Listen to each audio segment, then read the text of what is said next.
ভাবি, আল্লাহ আমার এত সম্পদ দিছে, আমি যতই দান করি না কেন আমার সম্পদ কোনোদিন কমবে না। মা, টাকা? আঙ্কেল, আমি আপনাকে এক বালতি চাল দিলাম, তারপর আপনার মন বলল না? আসলে আঙ্কেল, আপনাদের মতো এসব ছোট লোক গরিবদেরকে না যতই দেই ততই লাগে, আপনাদের কোনো মন ভরে না। এই জন্যই আমি আপনাদের মতো ছোট লোকদেরকে না দান করতে চাই না। যা দিছি এগুলো নিয়ে সন্তুষ্ট থাকেন, চুপচাপ এখান থেকে চলে যান। তা না, আপনাকে এতগুলো চাল দেওয়ার পরও আপনি আবার টাকা চাইতেছেন।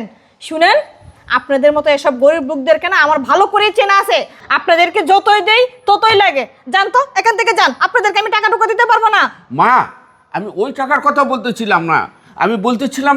কি বলতেছিলেন? আপনি কি আমার কাছে টাকা পান যে আমি আপনাকে টাকা দিব? আপনাকে বলছি না, আপনাকে যে চালগুলো দিছি এই চালগুলো নিয়ে সন্তুষ্ট দেখেন, এখান থেকে চলে যান। তারপরে কেন বিরক্ত করতেছেন আমাকে? মা দেখো, কি যেন একটা কিছু ভুল করতেছো তুমি। এই, আমি কি ভুল করতেছি? আমি কি অবুঝ? আমি কি অশিক্ষিত? আমি কি মূর্খ? কি আপনার কাছে শিখবো কোনটা ভুল আর কোনটা সঠিক? আপনাদের মতো ছোট লোকদের কাছ থেকে না আমার এতে কিছু জানার দরকার নেই। আমি যতটুকু জানি ততটুকু নিয়ে আমি আসি। আপনাকে আমি যা দিছি তা নিয়ে আপনি এখান থেকে চুপচাপ চলে যান। মা, তুমি যে আমাকে দানটা করছো, এই দানটা নিয়ে আমি এখান থেকে চলে যদি যাই তাহলে কিন্তু প্রস্তাবে মা। আঙ্কেল, আপনি কি বললেন যে আপনাকে যে দান দিছি দান নিয়ে চলে গেলে আমি প্রস্তাব? আঙ্কেল, আমি না এতটুকু গরিব হয় নাই যে আপনাকে যে চাউলগুলো দিছি এই চাউলগুলো দিলে আমি প্রস্তাতে হবে পরবর্তীতে। মা, আমি সত্যি বলছি, এখান থেকে আমি চলে যদি যাই তাহলে তুমি প্রস্তাবে। আর আমি চাই না যে তোমাদের স্বামী স্ত্রীর মধ্যে গণ্ডগোল হোক। আমি যাওয়ার পর তোমাদের স্বামী স্ত্রীর মধ্যে তোমরা গণ্ডগোল হবে। শুনেন আঙ্কেল, আমি আমার হাজব্যান্ডকে নিয়ে না অনেক সুখে আছি। আমি আমার হাজব্যান্ডকে নিয়ে না কোনো ঝামেলা কিংবা কোনো কিছু প্রস্তাবতে আমি চাই না, আর এটা হবেও না কোনোদিন। আমি আপনাকে যা দিছি তা নিয়ে আপনি আল্লাহর হস্তে চুপচাপ এখান থেকে চলে যান, আমি আপনাকে বলছি।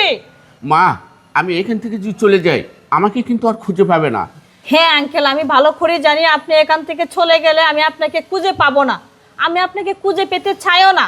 আমি আপনাকে যা দিছি তা নিয়ে আপনি এখান থেকে চলে যান তো, যান বলছি। মা, আমি শিওর বলতেছি, আমাকে কিন্তু খুঁজবে, তখন আমাকে আর পাবে না। আমি চলে যাচ্ছি।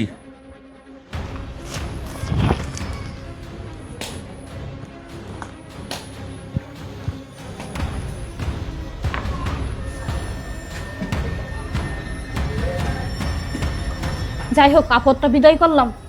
সুইটি, কি ব্যাপার? তোমার কি মাথা নষ্ট হয়ে গেছে নাকি? তুমি ফকিরকে এতগুলো টাকা কেন দিয়ে দিলা? আরে এসব তুমি কি বলতেছো? আমার মাথা নষ্ট হয়ে গেছে মানে? আমার মনে হইতেছে তোমারই মাথা নষ্ট হয়ে গেছে গা। আমি ফকিরকে এতগুলো টাকা দিতে যাবে কেন? আমি তো শুধু ফকিরকে এক বালতি চাল দিছি। চালটা একটু বেশি দিছি কারণ এই ফকিরটা একটু সমস্যায় ছিল তো, এই জন্যে। ও, তুমি এক বালতি চাউল দিছো তাই না? শোনো, তুমি কিন্তু এক বালতি চাউল না, তুমি এক বালতি টাকা দিয়ে দিছো। আরে তোমার দেখাতে হয়তো ভুল হয়েছে, আমি টাকা দেই নাই, আমি এক বালতি চাউলই দিছি। কি? তুমি ফকিরকে এক বালতি চাউল দিছো? না, তুমি ফকিরকে এক বালতি টাকা দিছো। আর আমি সেটা দাঁড়ায় দাঁড়ায় ওখান থেকে দেখছি। আমি তো ভেবেছিলাম এই ফকির তোমার কোনো আত্মীয় লাগে, তাই আমার চোখের আড়ালে তুমি এই টাকাগুলো দিচ্ছ। শোনো, তুমি আমাকে সত্যি করে বলো, এই ফকিরের সাথে তোমার কি সম্পর্ক? তুমি ফকিরকে কেন এতগুলো টাকা দিছো? এই, ফকির আমার আত্মীয় হতে যাবে কেন? আমি কি ফকির নাকি যে ফকির আমার আত্মীয় হবে? আমি ফকিরের কোনো টাকা টুকা দেই নাই। কি?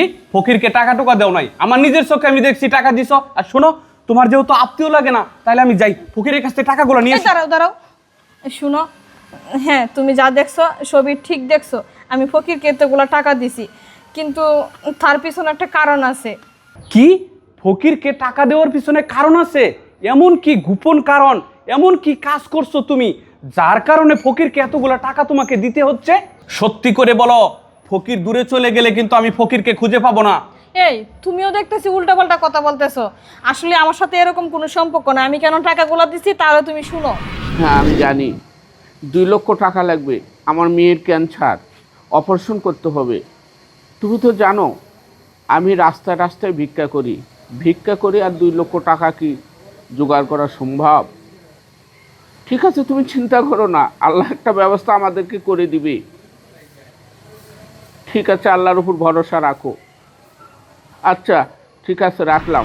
এখন শুনছো কেন আমি ফকিরকে এতগুলো টাকা দিছি। এই ফকিরটা না অনেক বিপদে ছিল, তার মেয়ের নাকি ক্যান্সার, টাকার অভাবে তার মেয়ের চিকিৎসা করতে পারতেছে না। এগুলো শুনে আমার খুব খারাপ লাগলো, তাই আমি তাকে এভাবে সাহায্য করছি। আচ্ছা বুঝলাম, তুমি ফকিরকে সাহায্য করছো। ফকিরকে এইভাবে টাকাগুলো না দিয়া তুমি তো সরাসরিও দিতে পারতা, তাই না? হ্যাঁ, তুমি কথাটা ঠিকই বলছো। আমি যদি সরাসরি ফকিরকে এভাবে এই টাকাগুলো দিতাম, তাহলে ফকির না জানি কি মনে করতো, ভাবতো হয়তো আমরা কোনো কিছু ফান্দে ফেলানোর জন্য এগুলো করতেছি। তাই আমি চিন্তা ভাবনা করে এভাবে অভিনয় করে ওনাকে এই টাকাটা দিয়ে দিছি, যাতে বুঝতে না পারে। ও আচ্ছা ঠিক আছে, তুমি ভালো কাজই করছো। একটা মানুষ খুব বিপদের ভিতরে আছে, তাকে তুমি সাহায্য করছো, এটা তো মহৎ মনের পরিচয়। যাই হোক, তোমাকে আমি অনেক ভুল বুঝছিলাম, তুমি আমাকে ভুল বুঝো না। আচ্ছা ঠিক আছে, চলো বাসায় চলো। আচ্ছা ঠিক আছে, চলো।